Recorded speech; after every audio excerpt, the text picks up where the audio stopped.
Hey babes, welcome back to the channel, or welcome if you are new. My name is Brandy. I am the host of the Be Real Babe show. And today, you guys, it's time to keep up with Canada. And I have three different topics for you today, all equally weird. None of them are connected, all over the place, as per usual. I'm not going to be talking politics today. I'm going to go back to some stuff that's happening here in Canada. One story, which I actually am blown away. There was a woman that was missing in Calgary, I believe it was in the 60s. She has now been linked to a cold case file in Nevada. We're going to go over that because, as you guys know, I do like to talk a lot about missing people here in Canada to make sure we get those individuals out. So I thought this was a good way to actually share a case that's closed, which I have done sometimes. So we're going to talk about that. The next story is going to be about a BC professional man who took advantage of women in their most vulnerable states. We're going to go over that.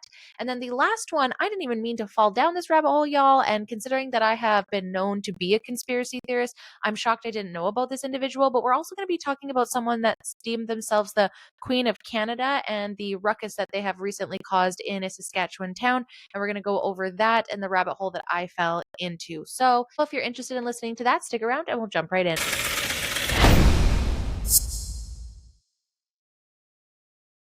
Okay, babes, as discussed, we've got some stories to jump into, some crazy ones. But before I do, I just want to remind you that I am leaving for a week in Hawaii. So do not mind if some of these stories are posted a couple days later than usual. I am going to try and get caught up, but also still provide you guys some content while I'm gone. So do not mind. These are going to be a little outdated by the time they post, but nonetheless relevant.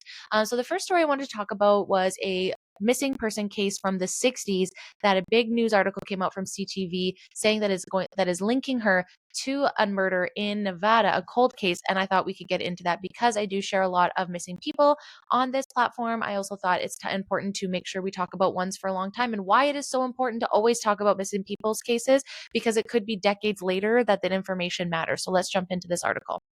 Calgary woman missing more than 50 years identified as murder victim in Nevada cold case. So this was published on November 11th. Las Vegas Metro Police say with the help of Calgary detectives, they've identified a woman found murdered in the Silver State 55 years ago. Human remains found on June 7, 1970 are those of Anna Sylvia Just. The Calgary woman was reported missing from Calgary in 1966 and later reported missing from Nevada in 1968. Las Vegas police said during the investigation, several reports suggested Just was an acquaintance of Thomas Hanley, a well-known union mob boss, and that she had gone to him for some money. Don't do that, guys. Don't do that. At the time, it was alleged that Hanley had his associates drive Just out to the desert where she was killed. Hanley was never charged in Just's death, and there was no evidence found that he played a role in it. He died in 1979 while in federal custody. Just's body was discovered by kids playing in the desert where she had been buried in a shallow grave. The remains were unidentifiable, Las Vegas police had said. With the help of the Clark County Coroner's Office, the cause of death was ruled a homicide due to depressed fracture to the skull. It was 1968 that investigators found Just's belongings in the desert near Henderson, Nevada, including her suitcase and her purse. Her passport, a plane ticket, and human hair were found inside the purse. 100 yards away from there were her undergarments, blouse, and bloody cloth wrapped in a bedsheet. An extensive search of the area where her belongings were found was conducted, but Anna was never located, the Las Vegas police had said. In previous reporting, Just's body was found about a mile away. Calgary police investigators reached out to their counterparts in Nevada in October 2024. That's so crazy, that long ago. Las Vegas investigators provided Calgary authorities with the name of a relative who had collected Just's belongings from Nevada and linked them to another family member, Just's biological sister. Calgary police found her and collected a DNA sample from her. Just was 29 years old, working as a stenographer in Henderson. Initially, Just's family had reported her missing on August 17, 1966 from her Calgary home. That is crazy, you guys. This is why it's so important to always talk about these things, always keep these people in the front of your mind, because you just never know. And without a doubt, there's always going to be people missing their family members and always wanting closure, even if it's a decades after, right? So I think it's so cool that these days and age, that's something that we can do to help families, because there's so many, I'm sure, that are unsolved. And it's crazy now that this one was solved so many years later. So to reiterate my point, Anytime you see missing persons cases, especially in your area and your country, like I've said before, take a picture, keep it in a folder. Then that way you have it there. Always keep these individuals at the front of mind, And I think a good thing to think is a lot of people lately just don't have any interpersonal connection. Nobody wants to talk and look at each other anymore because of fucking social media and our phones. So I think it's a really good practice to literally look around and just be observant. If more people were observant around them versus just lost in their phones, I honestly wonder what the world would be like. Would it be a little bit better? I don't know. But either way, just some advice for me that you didn't ask for. Okay, so on to the next story. Man who worked for BC Recovery Home sentenced to 3 years in prison for sexual assault. Adam Haber also added to the sex offender registry for 20 years. This was also published on November 11th. A man who worked for a substance use recovery center in New Westminster, BC, has been convicted of 2 counts of sexual assault and sentenced to 3 years in prison. Adam Haber was charged with 3 counts of sexual assault in 2023 for offenses that took place in 2012 and 2013. Police said that the incidents involved former clients of Westminster House, a substance use recovery facility for women. Do we not vet people anymore? Like, seriously? Do we not vet people? Like, there just seems to be so many teachers and people in these positions that are fucking perverts. And, like, I don't know how you detect this, but is there a way? We should look into that. Haber was a fitness trainer and independent contractor with Last Door Recovery Society, a drug and alcohol treatment center that's been running in the city for more than 35 years, according to a 2023 media release. The society has previously said that when it learned the allegations against Haber, it terminated his contract within 24 hours. Last Door and Westminster House are separately owned and operated, but they raise funds together and have clients attend the same community-based support meetings. Police said Haber met the women through his involvement as a client, sponsor, and later contract employee at Last Door starting in 2010. The New Westminster Police said it launched an investigation after allegations of sexual assault were made in connection with the local recovery facility. Police said 11 women came forward with statements for investigators, which led to the initial charges. Keep that in mind. That's just 11 women that were willing to come forward. That doesn't mean it was just 11 women, because a lot of people in these cases, a lot of women in these, anybody in these cases, I'm not going to gender this, anybody in these type of cases, they find it really hard, mostly because nothing really gets done with them. They're then exposed. They have to then face their trauma. Are they maybe not healed yet? There's multiple reasons why people don't come together. So the fact that there's 11 is wild, and I bet you there's double, if not more than that. Allegedly. That's just my opinion. In February, Haber was convicted of 2 counts of sexual assault, and last week he was sentenced to 3 years in prison. He has also been added to Canada's sex offender registry for 20 years and must follow court-ordered weapon prohibitions, the NWPD said. I mean, sure. How about just not being around women? How about people like this? I'm glad he's on the sex offender, and I'll put a picture of him right here just so that everyone can see. This is the last photo that he accompanied in his employee biography for Last Door Addiction Treatment Center in New Westminster, BC, which is Vancouver. So there's a lot of stories coming out of Vancouver as a perverts. What is it? What is it with Vancouver with all the perverts? Is it because there's a bunch of little cities in a big city? What's with the perverts like hanging out in Vancouver? This is kind of creepy. Either way, what upsets me the most, it always is these women in these vulnerable positions that they're literally going to a place for safe haven, and then you do shit like this. You are the worst kind of human being on planet Earth, and I hope you rot in prison for those 3 years. And then I hope when you come out, you stay the fuck away. And like, I would even worry to say that I don't even think you should be around men either, little boys. Maybe adult men that can take care of themselves, perhaps. But it sounds like you take care of vulnerable people. Maybe you can just find a job at a desk by yourself, not around people.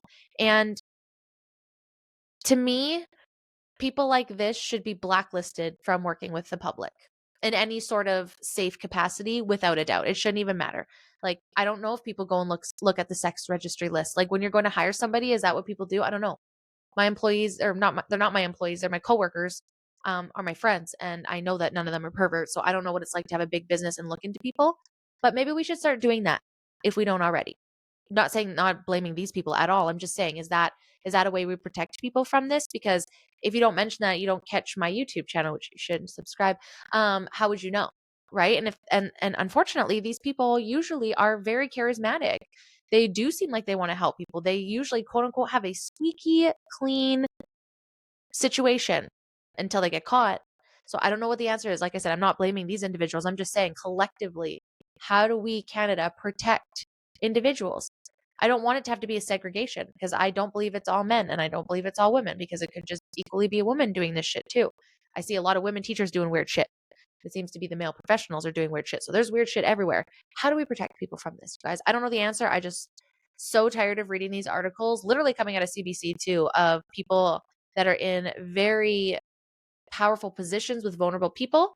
Like we talked about that one, like vag redrew doctor that was getting a little gross. You know what I mean? Like, why is it always that?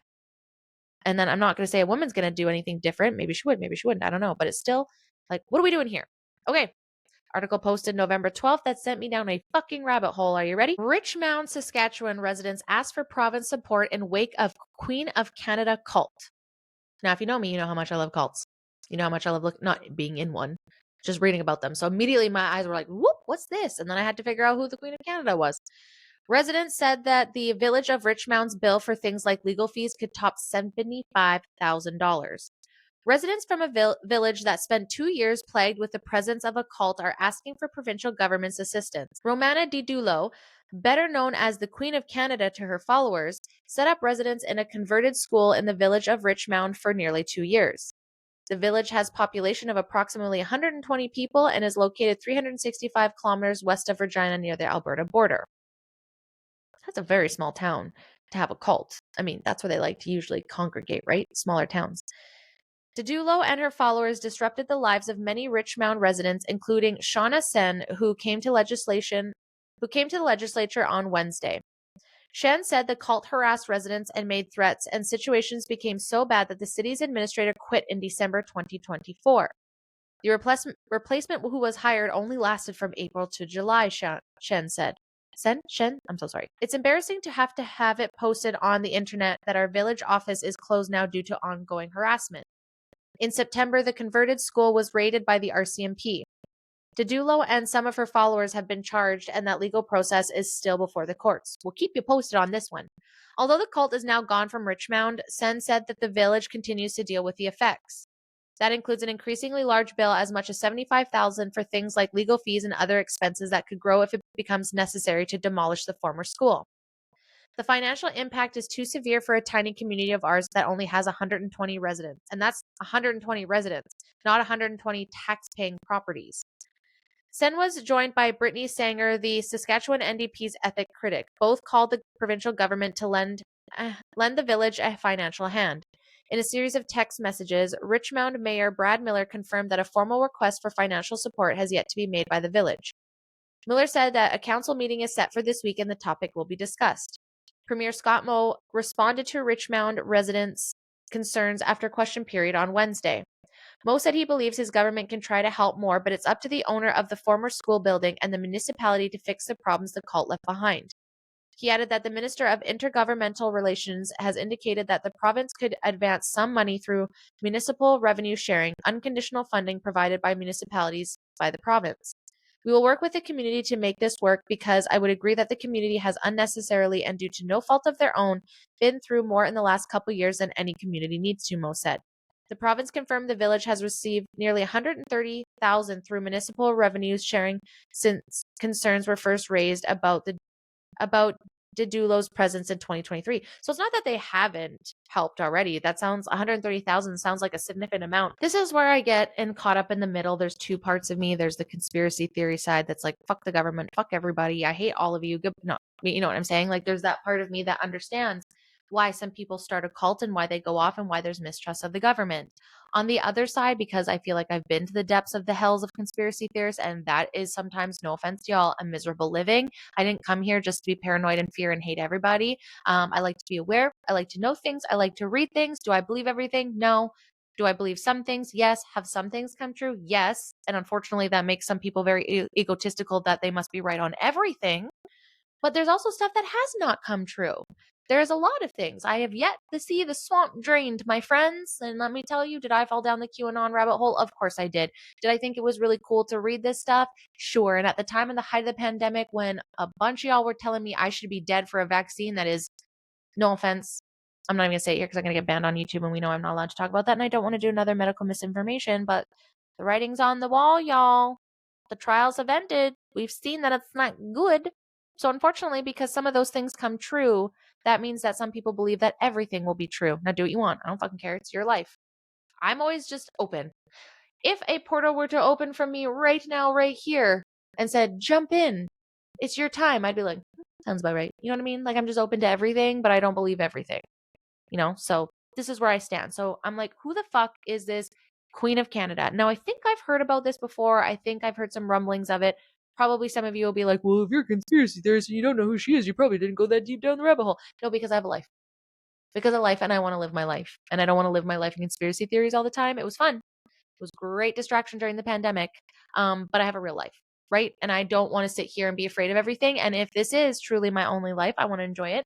I don't want to be wrapped up. You may do whatever you want, babes. But some of this stuff I believe, some of it I don't. But let's dive into who Romana Didulo. Romana Didulo, I was saying it right, born November 1974, is a Filipina conspiracy theorist who moved to Canada in 1990. Girl, how you gonna be the Queen of Canada when you only been here since the 90s? I've been here longer than you. She is one of the most prominent figures for the QAnon movement in Canada, and she promotes other conspiracy theories such as pseudo-legal concepts derived from the sovereign citizens movement. Didulo came to prominence as a pretender who proclaimed herself to be the Queen of Canada and later the Queen of the world. She has a group of followers who travel with her, resulting in confrontations with local residents. I'm sorry, guys.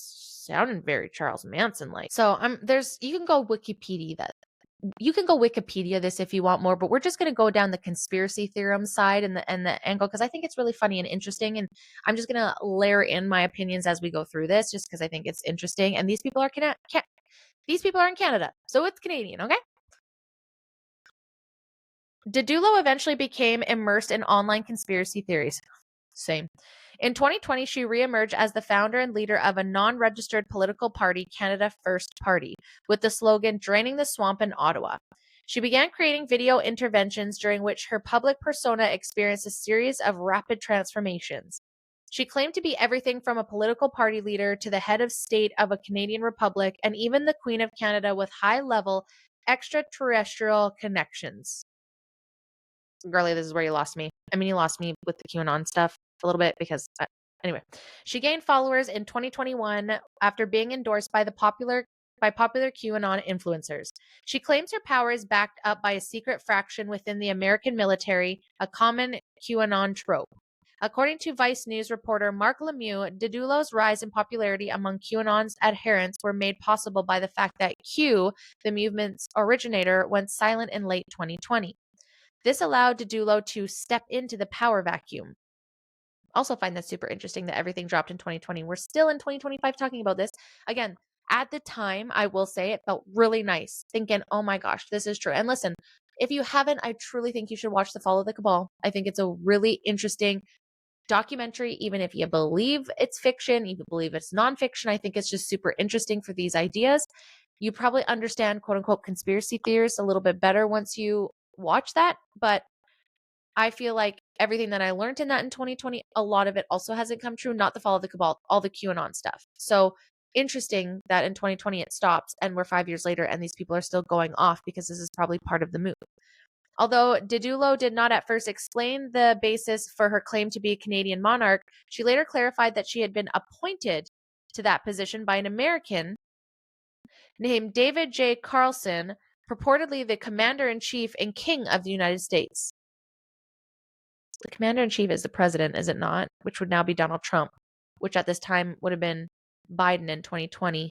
So not sure who David J. Carlson is and how he thinks he's the commander-in-chief. And how is it that Trump is ahead of the QAnon and the commander-in-chief from 45, 46, 47 is alleged, but this guy is, right? There's just so many. How do I believe who's right? These are my problems. Didulo claims that Carlson appointed her after she led a 2017 mission against the Chinese Communist military, who were allegedly occupying Canada in underground tunnels, producing adrenochrome, trafficking humans, and planning to start World War III by attacking US. Okay, pause. One, crazy enough, there are underground tunnels. We know this. Two, I think there's a lot of people that believe in adrenochrome, okay? Hollywood's weird. And if you don't know what adrenochrome is, I don't know if I can say it on here because I might get in trouble. But if you want to know what it is, you know my email, you know my Instagram, you know my YouTube. You can get it. You can message me. You can comment. We'll talk about that more if you want me to, if that's something you guys want me to follow down here. But I have talked about it on my podcast before. You got to go back quite a few seasons because, again, this is when I was deep in conspiracy. in 2020. Again, not saying I don't believe these things are real, because something is weird in fucking Hollywood. There's a lot of children that get human trafficked, and there's a lot of weird shit out there. So again, being open to things, not holding myself and standing 10 tones down to something that I physically haven't seen. But we do know that humans get trafficked. And we do know that there's nefarious stuff happening here. And we do know that there is international stuff happening here on grounds that's questionable, right? So again, some of these things, there could be a lot of little truths, and some people just run with them and then scare people away, which stresses me out, because I'm like, we're missing the point. Didulo lived in British Columbia until 2022, when she began traveling through Canada with a small group of supporters, receiving significant donations to fund her tour. Stop funding people.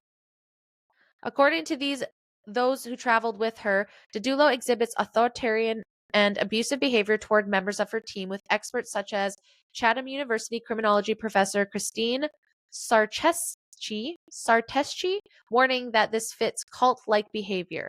Some volunteers who quit or simply are displeased with her were threatened with execution. Several of her former followers organized into groups that monitor activities, warning communities that she travels to. Because of her frequent calls to violent action, her proven ability to incite her followers to take concrete action on her behalf, and her continuous attempts to establish a competing government to the internationally recognized one in Ottawa, she has been identified as one of the most dangerous QAnon influencers in Canada by researchers following the movement. She gained notoriety during the COVID-19 pandemic, demanding that all COVID-19 be destroyed and promoting various conspiracy theories common among the QAnon narrative. In response to her exhortation, some of her followers expressed a desire to violently attack healthcare professionals and public officials. This is where you lose me. Guys, come on now. In 2025, we should be able to talk about the COVID-19 and what it's done to people. You can go look on VAERS. These are government documents now, so I don't think it's conspiracy theory anymore to not want these out. Sorry, I know I'm probably going to get in a lot of trouble on YouTube here for saying these things, and I might actually have to blurp those words out. So if I do end up blurping them out, you know why, and I probably just will anyways, because I've had to take stuff just for questioning these things. But I don't think this one's wrong. Attacking healthcare professionals, no. I'm so tired of people here in Canada thinking that they know something, hating something about the government, and then going attacking people in their everyday jobs. Don't get me started about the farm here in BC right now and the things that people, no, stop. There's other ways of doing this. Stop harming your fellow citizens. You guys say you care about certain things, and you care what gets attention. Okay? I'm not specifically just talking about the ostrich farm, but come on, guys. You got to see sometimes when you're being brain rotted by your own side. And I'm fucking right, okay? I am a conservative. I am voted right. I am center leaning right, but I'm leaning right quite a bit, especially here in Canada. And the left does push me more. However, the right pushes me straight up and going to the center when we do shit like this, because that's not Canadian.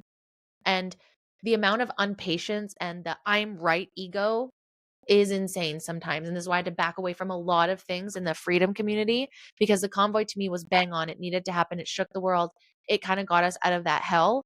And now everyone seems to be vying for that moment now. And that sucks, because that's not helpful. Just my opinion.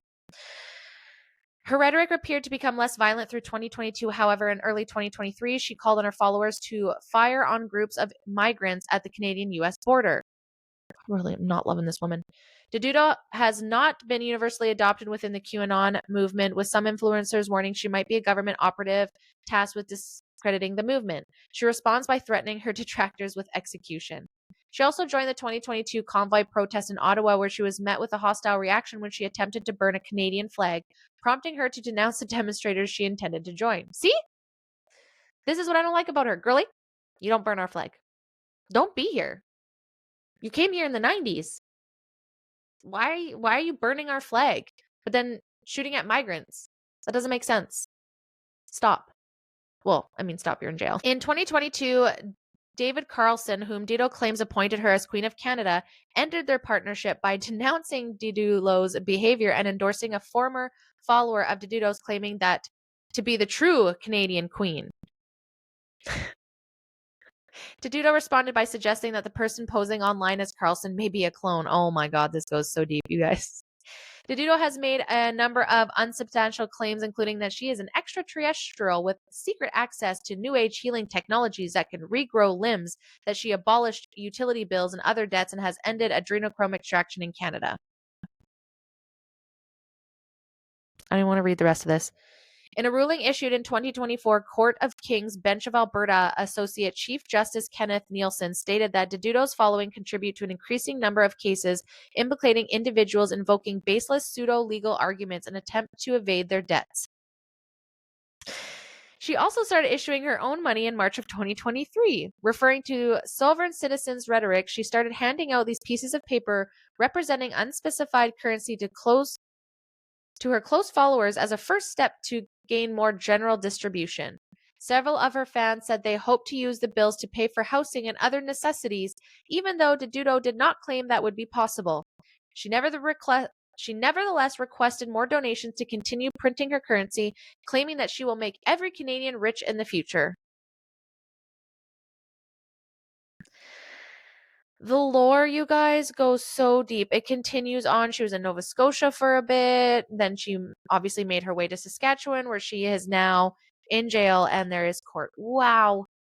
And what makes me really sad about all of this is that sometimes, and there is a lot of merit to quote unquote conspiracy theories, because anything that someone comes up to and they're like, oh, this doesn't feel good, this must be a conspiracy theory, or mainstream media likes to do that to hype up the views, to get people going, you do really have to wonder who is mentally taking control of you. So for me, no one is my savior besides God. And that's its own thing. It's not a religious thing. I don't do everything based off the Bible. I'm just learning. But to bend the knee to a human being that just making shit up and pulling it out of their ass, where sometimes some things are true, right? I think that's the problem here, that some of these things have come true. So then there's this ego built that, okay, well, I must be onto something. And I'm not saying people are right or wrong the other, but you got to be open to it. You got to be open to the fact that if you think that government can brain rot you and brainwash you and mind control you, you have to be under the understanding that someone else can. So to put your faith in your ideas in one individual person without questioning everything, you have to wonder if you're in a cult, right? You got to wonder, now, do I think it sounds great to fuck the government? I don't want to pay things. I want to start our own currency. Sure, on paper, a lot of these things sound good until you realize that there's bad people in the world. There are corrupt people. And yes, there's a lot in government. There's a lot of good too. And if y'all are so fucking sick of it, why don't you get involved? This is what I don't personally understand. I am getting involved. Next fucking month, I'm going to go volunteer and I'm going to go see how I can get myself in local level governments instead of just bitching all the time. How do I get myself involved? How do I know more? I'm sorry, you're not going to break down the system. People keep saying the system's collapsing. The system's collapsing. Sure, to a degree. To what? We need law and order. People are fucking crazy. We need people to be held accountable. Please stop putting your money, your hard-earned Canadian money, into people and their ideas. There are people that are struggling on the streets. There are people struggling with addiction. There are people struggling cancer, end-of-life diseases. And you're going to be putting your money to people that just go around and talk big and are convincing because maybe some things have come true. Why are we looking at the stuff that hasn't come true? Are you being a gambler now and just saying, look at all my wins, but not looking at all the losses that it took you to get to those wins? You know what I'm saying? So either way, guys, I just think we should always have discernment. We should always ask questions. And the minute you can't ask a question should be the number one red flag. Okay? When people just have feelings and they're getting appointed by random people, I'm sorry, I think this woman might be clinical. I fell down all those rabbit holes too. I read all those things too. I did not decide that I am the Queen of Canada when I was born here in 86, and I still don't consider myself that. I'm the Queen of my house. And I think if we spent more time focusing on our house and how we can be better Canadians and better neighbors, more understanding, maybe we'd get somewhere. But we're not going to get somewhere when we're constantly just making up shit all the time and then fighting each other about it. Remember when we didn't know what people's politics were? Remember when we didn't know people's opinions on everything and now we know our opinions on everything? I understand the irony of me coming on here having an opinion channel, okay? I understand that. But I'm not afraid to be told I'm wrong. I'm not afraid to be called all those things because I'm really just spitting ideas. I'm not claiming nothing for nothing. I don't build a business on this. Nothing. I just like to talk about it. And to be quite honest, I find the news to be boring. So I'm just trying to find a different way to bring some Canadian news to Canadians. Sometimes it's political. Sometimes it's criminal. Sometimes it's just weird shit that I find. Sometimes it's missing people. Sometimes it's bills that I'm concerned about, right? but at least I feel like I'm doing something, bringing something to the world. And I'm going to get physically involved this year and in 2026, hopefully in a way of government, in a way of politics, not a job, but just to know more. Instead of just sit here and bitch. So many people that are like, the system's crumbling, but don't do anything and go inside of it. How is it? Just from your point of view, no offense. Sure, it is. The healthcare system, my friends, have been crumbling since I've been born. I don't know a time when it hasn't. And maybe it's going to finally collapse, but I just don't think so because not enough people are going to be involved to catch that collapse and rebuild anew because we don't know because we're not involved in it. So why not get involved and make the changes? You know what I mean? But I digress. I know there's probably going to be some pissed off people in my comment section. Listen, I was deep as a QAnon person for a while. I'm sure I posted the first 6 months about it because I was like, holy shit, yeah, this makes sense because there was lies being had and there was conspiracies coming through. But at some point, you also have to live your life and not be afraid of everything and think everyone's out to get you because that's just not a fun life. And you live it however you want to, babes. Like, truly, do whatever the fuck you want. I'm not judging you. I'm just saying that didn't work for me. So I do kind of like get upset with some of these things because when we talk so deep conspiracy and mainstream with the like normies, let's say, they're not going to understand adrenochrome, but they can understand human trafficking and missing people. You know what I mean? Like when we said the veils are being lifted, there are stuff that it's coming out. But when you just go from zero to adrenochrome, when you go from zero to you're an extraterrestrial and you talk to them, I don't know how you think you're going to be well received. So for me, I'd rather have the messaging talking about this and being open and not go to those extremes so that we can actually have real discourse because I know nobody wants to discuss anything on extreme either side. It's dangerous, right? Dangerous. But yeah. Anyways, guys, hope you enjoyed those 3 interesting topics for today. As mentioned, I am going to be doing next week. It's going to be a little bit earlier, probably like a week and a half late news, but I just want to make sure that you guys have content while I'm in Hawaii.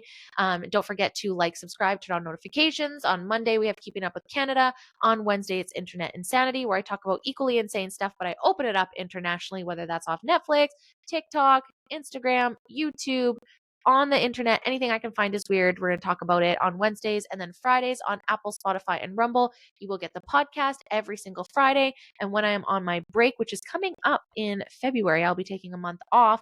I will be uploading the podcast on YouTube so that you guys don't miss content through my break.